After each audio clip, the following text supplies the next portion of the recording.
L'arbre des fées.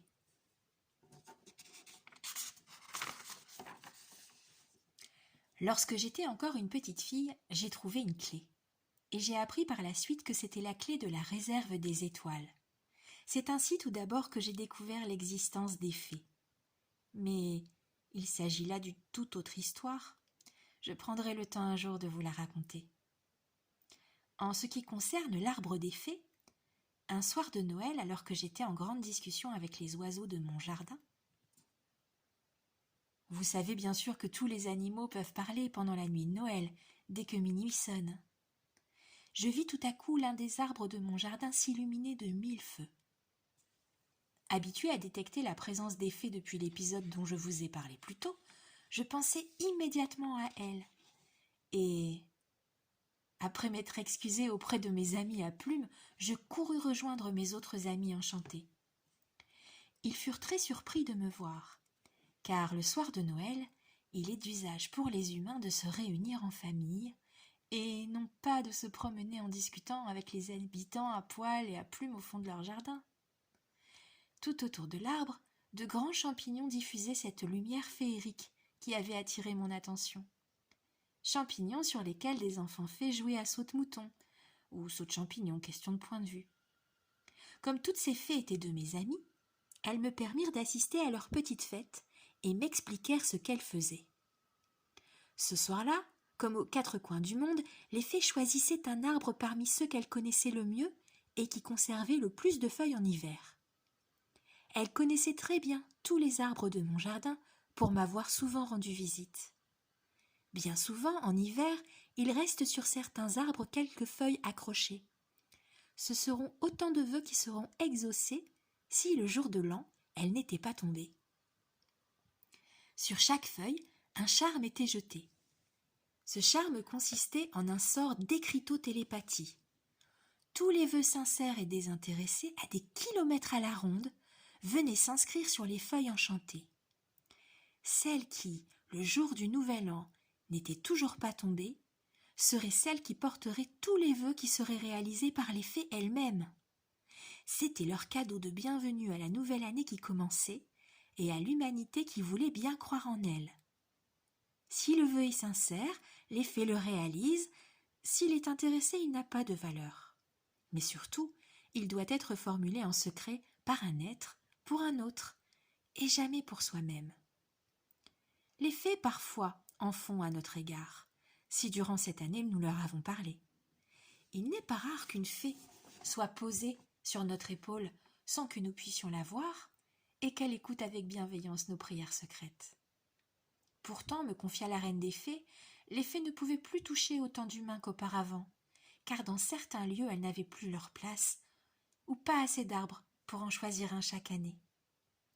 Ce charme ne pouvait être jeté qu'une fois par siècle sur le même arbre.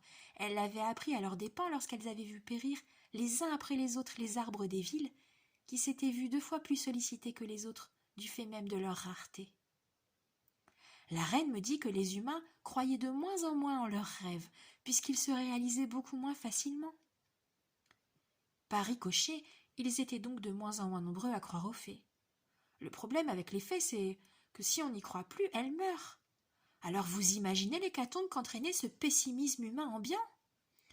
Alors que la fête touchait à sa fin, la reine m'invita à assister à la cérémonie du Nouvel An, 1 semaine plus tard.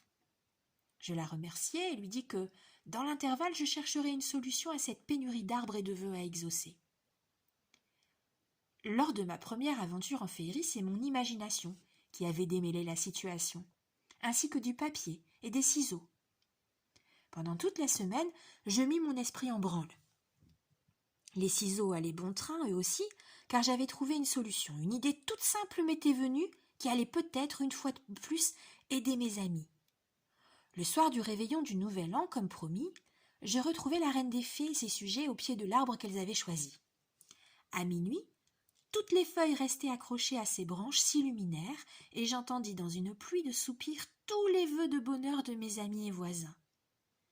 Quelques-uns m'étaient destinés, beaucoup étaient des souhaits de paix et d'amour, et tous me touchèrent au plus profond de mon être, au point que les larmes me montèrent aux yeux. Les voix des fées se mêlaient comme une litanie à celles des feuilles brillantes en une chanson d'espoir.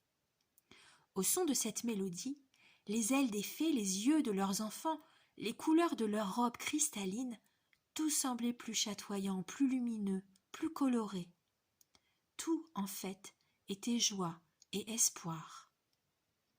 Je passai le plus beau moment de toute ma vie, et je compris à quel point mon idée avait une importance capitale pour les fées, mais aussi pour les humains, qu'elle allait sortir de leurs idées noires. Tant d'espoir accessible pour tant de gens. Quelle plus belle façon de souhaiter la bonne année à tous ceux que l'on aime que de leur donner cet espoir que j'avais ressenti en cet instant de magie. J'en fis donc part à sa majesté. Imaginez, chacun, dans sa maison, aurait un arbre des fées et pourrait ainsi faire parvenir aux fées tout le bien qu'il souhaite à ses parents et amis. En plus, chacune des personnes à qui l'on aurait souhaité tous ces bonheurs saurait quels sont les espoirs qui lui sont promis en cette nouvelle bonne année. Chaque vœu serait écrit sur une feuille de papier et placé sur l'arbre entre le 25 et le 31 décembre. Chaque vœu, dès le soir du Nouvel An, serait décroché de l'arbre et remis à son destinataire. Enfin, chaque vœu, donné sciemment à cet arbre à souhait, rouvrirait l'esprit des hommes à l'existence oubliée des fées. Ce serait la fin de leur fin, le début de leur renouveau, le renouveau de l'espoir, l'espoir d'un monde plus beau, à l'infini.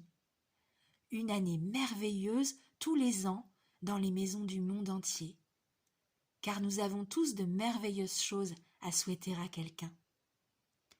La reine des fées, après m'avoir écouté, me demanda de lui montrer comment je voyais cet arbre, pour qu'il puisse toucher le plus grand nombre.